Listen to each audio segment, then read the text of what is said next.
Good morning, everyone. We're continuing the words of the CHOFETZ CHAIM in the Klal Dovid. We're still in the 4th chapter here, and he writes the following idea.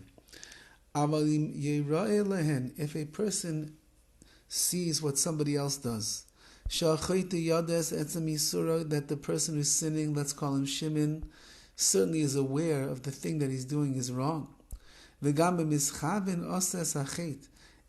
it looks to us that he's doing it deliberately.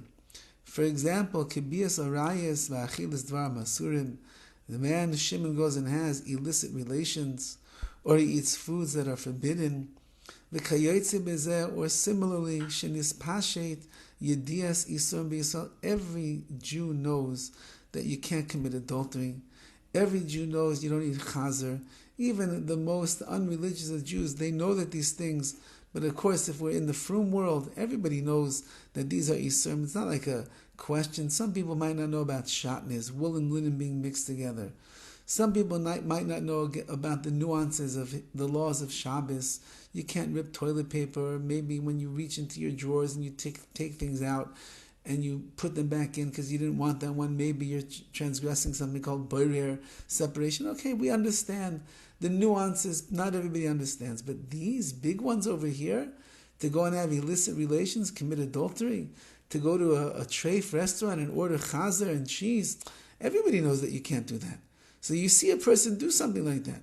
So are you allowed to then go and reveal that this person is an avaryan, he is a sinner, and he's not part of our nation? Totally bezeh. It depends on the following. If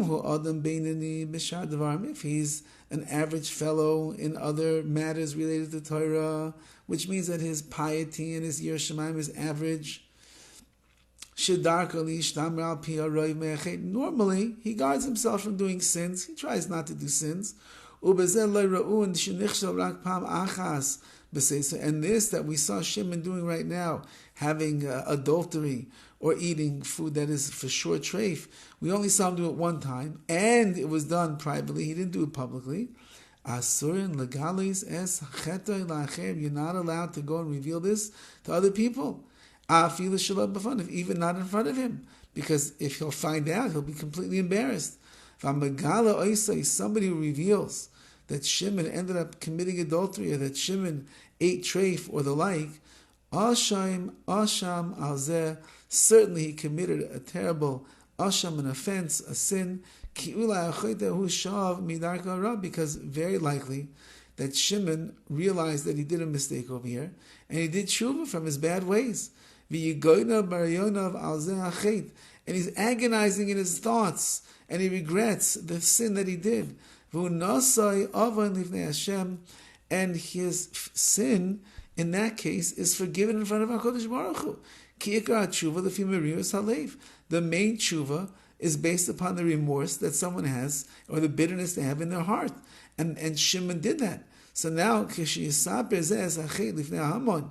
Reuven goes and he tells the sin that he saw the Shimon doing, and he does it publicly. He tells it to the public. He's going to be totally disgraced and embarrassed in their eyes. And this is talking about, of course, after he already had regret for the sin that he did. HaKadosh Baruch Hu forgave him already. And therefore Reuven, who is the sinner at this point for going and revealing and telling over the things that he saw Shimon do, he is the one that is making the mistake. He is the one that is sinning. Shimon is already off scot-free because HaKadosh Baruch Hu has forgiven him, and now Reuven will bear the iniquity upon himself for saying over Lashon Hara about someone who you should have been more careful before you opened your mouth.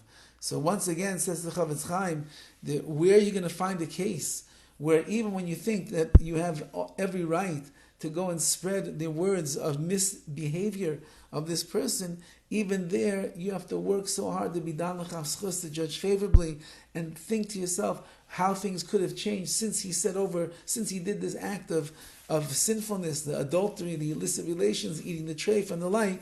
Since you have to think about that all the time, it's almost going to be impossible, nearly impossible, that you'll ever have a justified reason to say over words of Lashon Hara about someone else. Have a wonderful day.